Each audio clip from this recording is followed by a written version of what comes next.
Hello everyone. This is John Jenkins here. I was just sitting around today, and I thought I wanted to make a video. Um, something that's really been bugging me lately. You see, left. I recently outgrew my faith.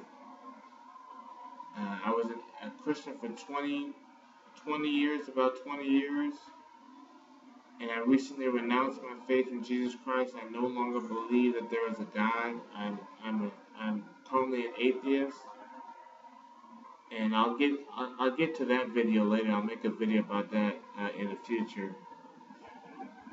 But there's something that's been bothering me. I was able to I was able to change my mind about religion. I was able to change my mind about God. From believing when I started off in Christianity, I believed everything the Bible said literally. Most Christians don't even believe the Bible literally. But when I started off as a Christian, I believed everything the Bible said literally. And, gradually I started to learn more and more. I never believed in the young earth philosophy. I always believed in evolution because I was raised on movies like The Land Before Time, Fantasia, Jurassic Park. I love those movies. So I always believed in evolution, and as time went on, I went from believing the Bible literally everything it said to every day, every week I would find something else out about the Bible that wasn't true or was just a metaphor or we're not supposed to take it seriously or whatever. So eventually I just began believing in God less and less until a few weeks ago, well, actually last week, actually it's probably 2 weeks ago, I stopped believing altogether. I became an atheist. And the point is that I was able to change my mind on religion, but I remained a conservative. And the thing about it was that for the life of me, I could not understand what the appeal was for being liberal. And don't get me wrong, when I started off as a voter, when I finally became of age to vote, I was too young to vote for the Al Gore versus George W. Bush election. I became an adult right before the John Kerry and George W. Bush election, and I voted for John Kerry. That was my first election. And then Barack Obama became a senator and then ran for president. I was not able to vote. I was not able to vote in his first election, his inaugural race, but I was able to vote against him in 2012. And basically, I'm just wondering. I'm just putting this out there. I mean, what's really the appeal of liberalism in America today? I know that majority of Americans are not conservative, like I am. You know, so I'm just thinking maybe there's something that I don't understand. I remember the appeal of liberalism to me was that why do we have to cling on to these archaic notions of you know the sanctity of life? Why can't a woman just abort a baby whenever she feels like it, or and things of that nature? You know, and also there was the social justice aspect, which was so many bad things. As a black man, I understand so many bad things have happened to black people throughout history. Don't you want to come up, after the fact and right the wrongs of history, right the wrongs of slavery and Jim Crow, make make the powerful pay for the history of racism and oppression? I mean, uh, don't you want to change things in your favor? Don't you want to be the one, instead of the tail wagging the dog, don't you want the dog to wag its tail? And that was my philosophy as a liberal when I first started voting. I knew from the outset, before anybody told me that the war in Iraq was based on lies. I knew that, at the very best, 9/11 was an example of our incompetence, and at the very worst, an example of our conspiracies and our subterfuge against the interests of the American people. Uh, and but eventually I became a conservative, and something happened in my life. I learned an important lesson is that you're gonna have to live on this planet whether people are nice to you or not. You're gonna have to live on this planet whether people, you know, make a public apology for slavery or give you reparations or give you uh, job preferences or allow you to integrate into the neighborhood. I mean, no matter whether or not the people around you are nice to you, nice to you in a visible sense, in a face-to-face sense, whether or not people smile in your face, basically, isn't going to change what they do behind your back. You know, so you need to build up something that's going to keep you fed, keep you prosperous, regardless of how nice people are to you when they see you walking on the street. And we've all done it. I see people who I really don't like. I really don't feel like talking to them, but you just happen to be walking down the street and you see that person, and just out of politeness, you know they see you. They can see you. So you just reflexively, out of niceness, you just wave, say hi, and engage in conversation. And I'm an ex-Christian, and most of the people I went, well, some of the people I went to church with live in my neighborhood.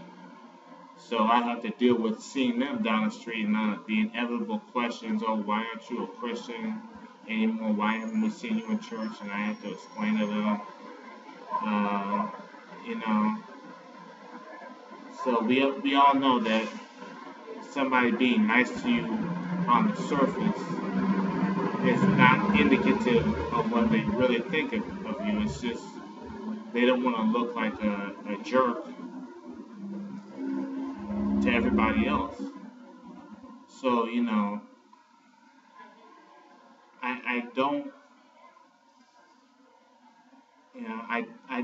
I don't accept the philosophy that we should just say, okay, whoever whoever whoever panders to us more, whoever tells us, oh, you know, whoever tells us to our face, oh, you deserve to have the best quality teachers, you know, you deserve to have equal graduation rates, equal college attendance rates, and then as soon as you turn your back, they're pulling the kids out of your schools. They're pulling the kids out of public schools and then putting them in private schools, or they're leaving the neighborhood and so on and so forth. And basically, I, I I could not, you know, I could not reconcile this belief of, whoever panders to me more is my friend. I can tell when somebody's blowing smoke up my behind, and when I see that, I move away from that person because I want real benefits in life. I don't want the the fake. I don't want to settle for the appetizer. I want the main course. The way people treat you when they just don't want to look like jerks. That's the appetizer. But the main course is, can I, you know, can I appeal to somebody's mutual self-interest to where they believe that by helping me, they're helping themselves, which is going to motivate them to continue helping me and help me in ways that are not superficial, help me in ways that are substantive and authoritative and important. So, and let's see. And I know people are going to ask the the question, the obvious question. You know, people are going to say, how can you be such a hypocrite? John Jenkins, how can you be such a hypocrite? How can you say that you're conservative? When you don't have a job? You know, if you say you're a conservative, you should be some sort of technology mogul. You should be working in Silicon Valley, living on living in San Francisco or whatever, going on private jet trips across the world. You shouldn't be relying on the government and then say the government reliance that liberals push is wrong. You know, if you yourself are relying on the government, and I admit I have not worked since 2005. I have not held on to a job since 2005. But it's not about my attributes. My outward appearance is not the reason why I believe in conservatism. You know, it's just like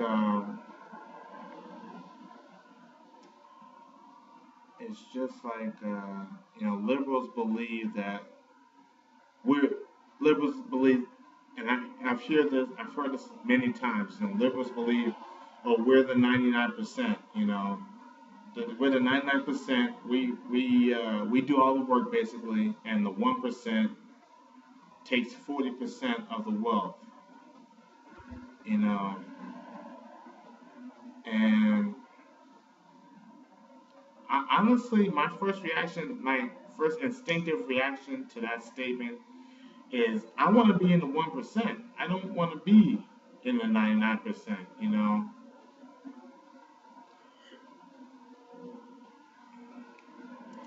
My goal in life is to be where I don't have to wait on a weekly check.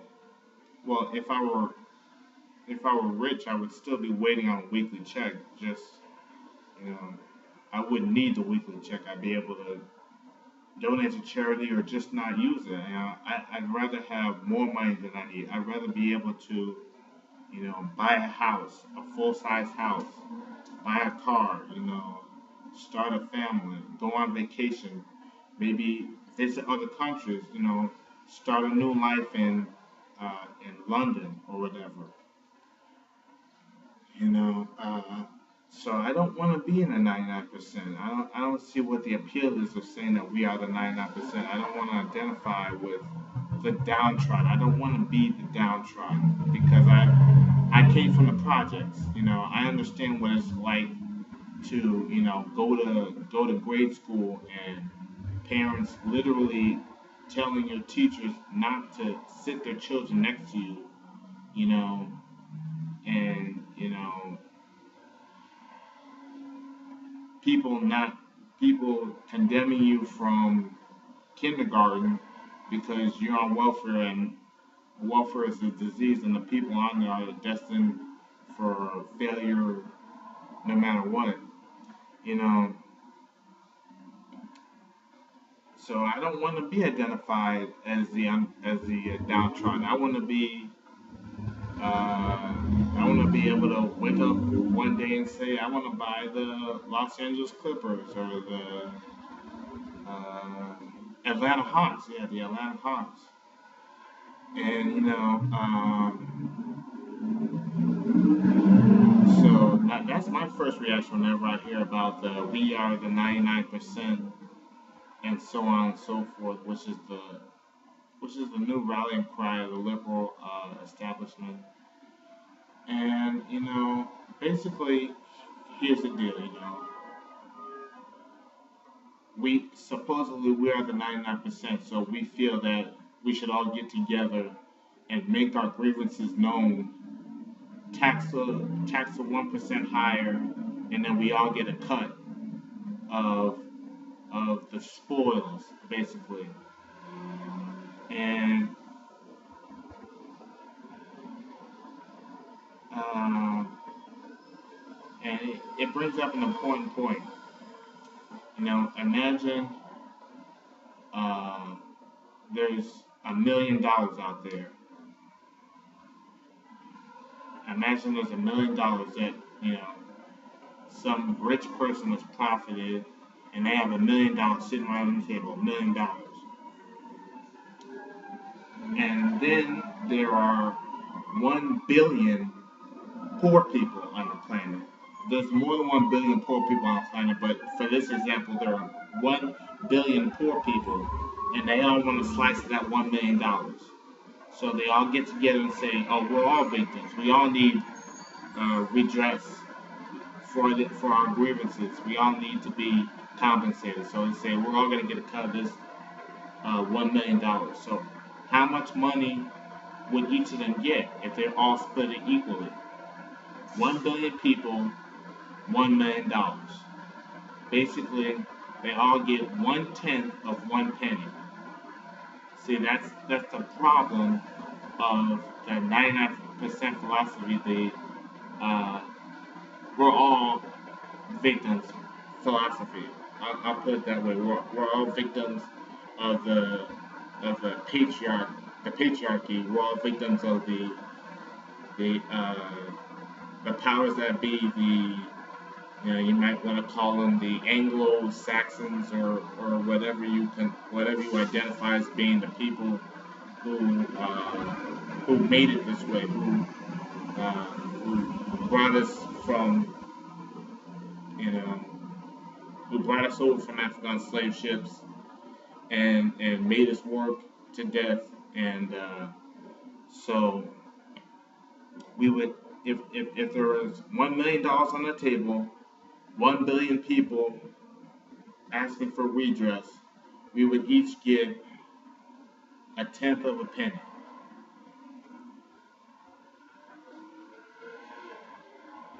Not even enough to buy a penny's worth of food. I mean, um,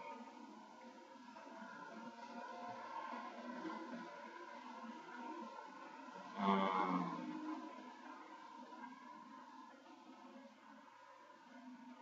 the truth of the matter is that we as people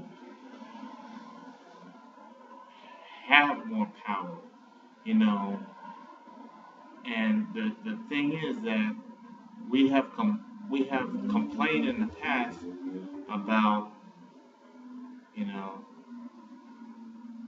before the internet was invented, before people could produce on their own without relying on the capitalist system. We complained in the past about power being concentrated at the top by the Johnson and Johnsons and the AT&Ts and the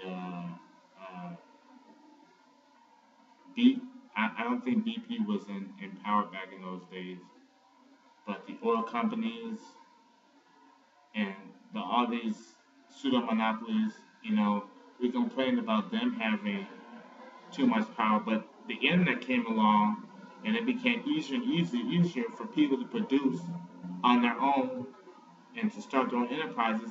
And then the concentration of people at the top, uh, the concentration of power at the top intensified even more, you know. And why is that? I'll talk about that more in a future video. But, you know, to summarize, I really just can't see the uh, the appeal of liberalism anymore. You know, I know many people say you're black, you're supposed to automatically identify with liberalism uh, because, you know, if liberals are, if liberals will, you know, accept gays and feminists and, you know, uh, all the other outcast groups, then by default they have to accept me. Well, I don't believe that necessarily, and you know, like I said, I came from the projects. I understand what it's like to be at the bottom. So uh, now that I have the power to choose, I no longer want to identify with the downtrodden. I want to identify with the people who can make things happen and create jobs and uh, build societies, you know, and program space shuttles. I want to identify them. I can't do what they can do, you know, and I, I'll tell you, I'll be the first to tell you that, you know, I have very limited intelligence, very limited, I have a very low memory capacity, you know, and so I can't do what a Mark Zuckerberg can do or Bill Gates can do, but I would rather identify with them. I'd rather be like them, at least try to emulate them in some way so that I can build something of my own uh, that isn't contingent of somebody just being nice so that they don't look like a racist in front of their friends, you know. I don't want to have to rely on that to get me through life. I want to be able to, you know, make deals and uh, sell intellectual property and uh, build infrastructures and start something that's going to last for generations and maybe have my own statue or monument, you know, have, you know, biopics made on my life, things like that, you know. So that's all. I will talk about future topics as they come along, and this is I'm just starting to build up my channel. I started off with a couple of gameplay videos back when I used to be big into first person shooters and things like that. So I stopped that. I'm no longer interested in online gaming. I might post some gameplay vids in the future if I go back to that. But right now it's just going to be me talking about things that are important to me, and I hope it strikes a chord with you people, and uh, let me know what you think about this video. All right, my name is John Jenkins. Have a nice day. Bye.